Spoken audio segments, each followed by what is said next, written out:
मेरा दिल करता है कि इन्हां दोनों च दरानियां की लड़ाई जड़ी है ना आपस की ये मुक जाए। पर किस तरह बुआ जी?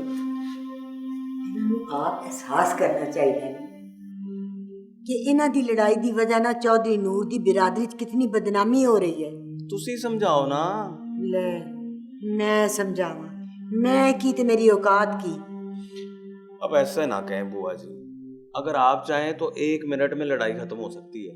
हाँ बिल्ले पुत्र, मेरे को अलादीन दा चिराग जो पिया है वो 1 मिनट में किसांगी लड़ाई मुक जानी है। बुआ जी मेरी तो बस एक ही ख्वाहिश है कि चौधरी साहब का निज़ाम इसी तरह चलता रहे और चौधरी साहब के घर की शान बान हमेशा इसी तरह सलामत रहे।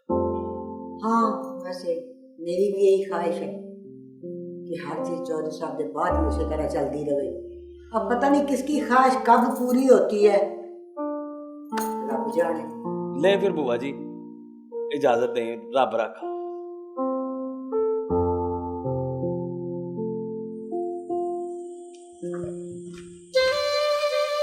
अस्सलाम वालेकुम शुदरानी जी। वालेकुम अस्सलाम। कैसे हो? अच्छा हुआ यही मुलाकात हो गई तुमसे। हुक्म करें।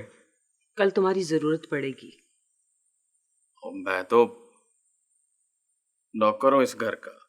कल पता चल जाएगा। ऑर्डर तो लगाएं। कल इस घर के 2 कमरों को खाली करवाना। वैसे तो मेरे नौकर ही काफी हैं इस काम के लिए।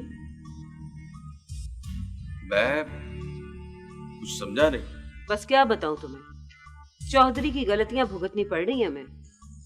आप तो यहाँ थी नहीं बेगम साहिबा, आपको कैसे पता चला कि चौधरी क्या करता रहा है और क्या नहीं? बुढ़ापे में भी बाज नहीं आया।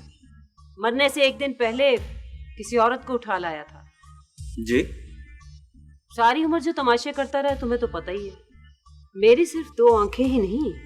सुनी सुनाई और आंखों देखी में फर्क तो होता है ना। तुम चौधरी की वकालत क्यों कर रहे हो? मैं कभी क्या वकालत करूंगा चौधरी साहब की, पर आज पता चल गया कि आप चौधरी साहब को पूरा क्या आधा भी नहीं जानते। कल मेरा फोन आएगा, जो भी करोगे उसका सिला मौके पर ही मिल जाएगा तुम्हें।